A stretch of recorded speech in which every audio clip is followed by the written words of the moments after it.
जो मुस्कुरा रहा है उसे दर्द ने पाला होगा, जो चल रहा है उसके पाँव में छाला होगा। बिना संघर्ष के इंसान चमक नहीं सकता, जो जलेगा उसी दिए में उजाला होगा। संघर्ष क्यों बचे? संघर्ष से। संघर्ष ही तो जीवन की आत्मा है। जितना कठिन संघर्ष होगा उतनी ही शानदार जीत होगी। एक बार एक किसान भगवान से बहुत ही नाराज हो गया। किसान बहुत मेहनती था, बहुत मेहनत से वह खेतों में अनाज उगाता, उसकी देखभाल करता, पर अक्सर उसकी फसल खराब हो जाती। कभी सूखा पड़ जाता, कभी बाढ़ आ जाती, कभी तेज धूप, कभी आंधी, कोई न कोई कारण बन ही जाता है, उसकी फसल खराब हो जाती। एक दिन वह किसान गुस्से में आसमान की ओर देखकर भगवान से कहा, हे ईश्वर, आपको लोग सर्वज्ञाता मानते हैं कि आप सब जानते हैं, कहते हैं कि आपकी इच्छा के बिना एक भी पत्ता नहीं हिलता, और मुझे तो लगता है कि आप छोटी से छोटी बात भी नहीं जानते। आपको तो ये भी नहीं पता कि खेती बाड़ी कैसे करते हैं। अगर आप जानते होते तो हर समय जो बाढ़, आंधी और तूफान आते हैं वो कभी नहीं आते। आप नहीं जानते कि कितना नुकसान उठाना पड़ता है हम किसानों को। यदि आप मेरे हाथों में यह शक्ति दे दें कि जैसा मैं चाहूँ वैसा मैं मौसम कर दूँ, फिर आप देखना, मैं अन्न के भंडार लगा दूंगा। भगवान इस किसान के तीखे वाक्य सुनकर मुस्कुरा रहे थे, और वह किसान के सामने प्रकट होकर बोले, मैं आज से तुझे यह शक्ति देता हूँ कि तुम अपनी खेतों पर तुम्हारी जैसी इच्छा हो तुम वैसा ही मौसम कर दोगी। मैं बिल्कुल भी दखल नहीं दूंगा, तुम्हारी इच्छा से सब कुछ होगा। किसान बहुत खुश हो गया। किसान ने गेहूं की फसल अपने खेतों में बोई। जब उसे लगा कि खेतों को धूप चाहिए तो खेतों को धूप मिले, जब पानी बरसना चाहिए तभी पानी बरसा। आंधी, तूफान, बाढ़, कुछ भी उसने अपने खेतों पर आने नहीं दिया। किसान के खेत में इस वर्ष ऐसी फसल हुई जैसे कभी नहीं हुई थी।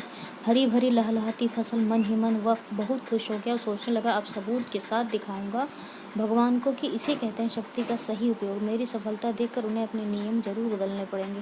कुछ दिन गुजरे, फसल काटने को तैयार हो गए। किसान बहुत उत्सुकता के साथ फसल को काटने लगा, पर जैसे ही उसकी नज़र गेहूं की बालियों पर गया तो उसने अपना सिर पीट लिया और वह रोने चिल्लाने लगा। गेहूं की एक भी बाली के अंदर गेहूं का दाना नहीं था, सारी बालियां अंदर से खाली थी। किसान बहुत दुखी हो गया। उसने भगवान को रोते हुए फिर पुकारा, हे प्रभु, तुमने ये मेरे साथ क्या किया? क्या तुमने मुझे कोई सजा दी? भगवान बोले, पुत्र, ये तो होना ही था। तुमने पौधों को संघर्ष करने का मौका ही कहाँ दिया? ना तो उन्होंने उन्हें हानियों से जूझने दिया, न तेज बारिश से सहने दिया, और न ही धूप में तपने दिए। एक भी चुनौती का सामना तुमने उन्हें नहीं करने दिया।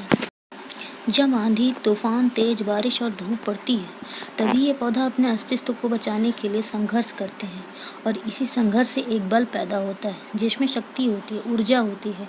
और यही ऊर्जा पूर्ति तेरे गेहूं के दानों की तरह जो नहीं फूटी। तूने उन्हें कठिन परिस्थितियों से गुजरने ही नहीं दिया जहाँ उनके अस्तित्व का जन्म होता। सारे बालियाँ इसीलिए खाली हैं, इसमें एक भी गेहूं का दाना इसीलिए नहीं है क्योंकि तुमने अपने पौधों को संघर्ष कराया ही नहीं। याद रखिए, स्वर्ण में स्वर्णीय आभा तभी आती है जब वह आग में तपने, गलने और हथौड़े से पीटने जैसे संघर्षों से गुजरता है। कोयले का टुकड़ा हीरा तभी बनता है जब वह उच्च दाब और उच्च ताप की मुश्किल परिस्थितियों से गुजरता है। इसी तरह यदि हमारी ज़िंदगी में कोई संघर्ष ही ना हो, कोई चुनौती ही ना हो, तो हम भी गेहूं की बालियों की तरह खोखले रह जाएंगे। कोई अस्तित्व नहीं होगा हमारा। विपरीत परिस्थितियाँ, चुनौतियाँ, समस्याएँ हमें और अधिक निखारती हैं। यदि जीवन में कठिन परिस्थितियाँ और चुनौतियाँ आए तो घबराना मत, बल्कि सामना करना, विश्वास करना कि आप और अधिक निखर जाओगे और अधिक मजबूत बन जाओगे।